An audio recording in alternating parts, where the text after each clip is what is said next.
प्राचीन समयर कथा। गोटे राजा थिला, तार तीनिटी पुओ थिले।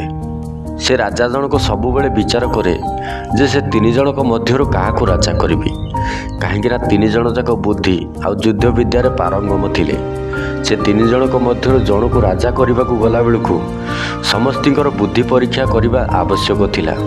से तीन जन को डाकिले राजा कहबाकू लगिले, तुम सामने गोटे दोषी छिड़ा करा जीवो, तुमे ताकू केमिति शास्ति दब सेटा तमे विचार करिवो।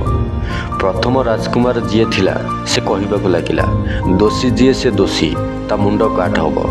द्वितीय राजकुमार भी सेया कहला। तृतीय राजकुमार कहबाकू लगिला, सेटा ठीक ता मुंड कटा जीवो, किंतु प्रथमे जांच करा जीवो से दोषी कि नुहे। मु गोटे कहानी सुनाउछि, सुनतु। से राजकुमार गोटे कहानी शुणिला। गोटे राजा पाखे गोटे सुंदर शुआटे थिला। से शुआटी बहुत बढ़िया कथा कहे, आउ ता मुंडे बहुत भल बुद्धि मध्य थिला।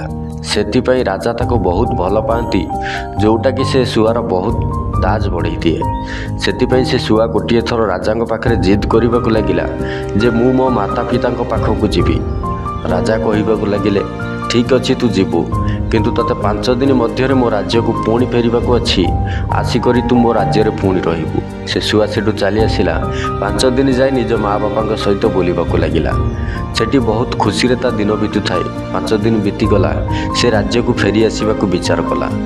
देखा पाइला तो जेतबले 5 दिन सरी जाइए से फेरी आसुची, से भाविला राजा को मु किछि उपहार नहीं जीवी, जोटा राजा को भेटिदेवी।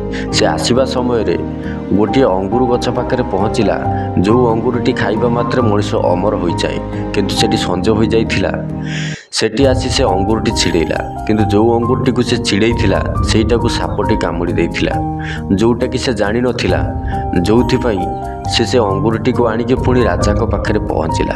जेतबले अंगूर आनी राजा को देवाक लगिला, सेई कथा कहिला, तमे ताको खाइबा मात्र अमर आ अजय हो जिवो। राजा एक कथा शुणी बहुत खुशी हेले। महामंत्री राजा पाखक आसिले। से तांको कहबाकू लगिले जे अंगूर आगे जांच तो करंतु सेटा ठीक कि नुहे। सेतिपई गोटे कुकुर को डकागला। से कुकुर को गोटे अंगूर दिगला। से अंगूर खाइबा मात्रे से कुकुर सेठी मरीगला। राजा कौन करे ना रागी करी तलवार रे से शुआर 2 मुंड को अलगा करदेले। से शुआ तो मरीगला। राजा से अंगूरटी को निज बारियाड़े फिंगी देले। जेतबले फिंगी देले किछि दिन जीवा परे से बारियाड़े गोटे गछ होबाकू लगिला।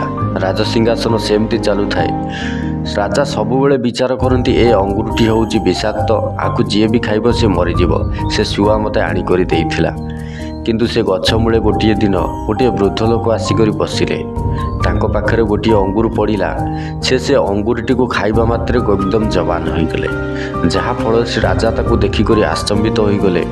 कहीं से शुआ आनी ताकू जेतबले देइथिला, राजा ता कथा को विश्वास कले नहीं, ताकू मरण करदेले।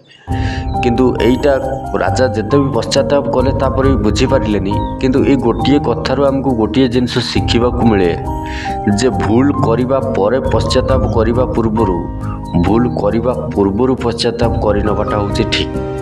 कहीं भूल कर सारिबा परे आपण हाथ कौन प्रकार मामल तो न थाए।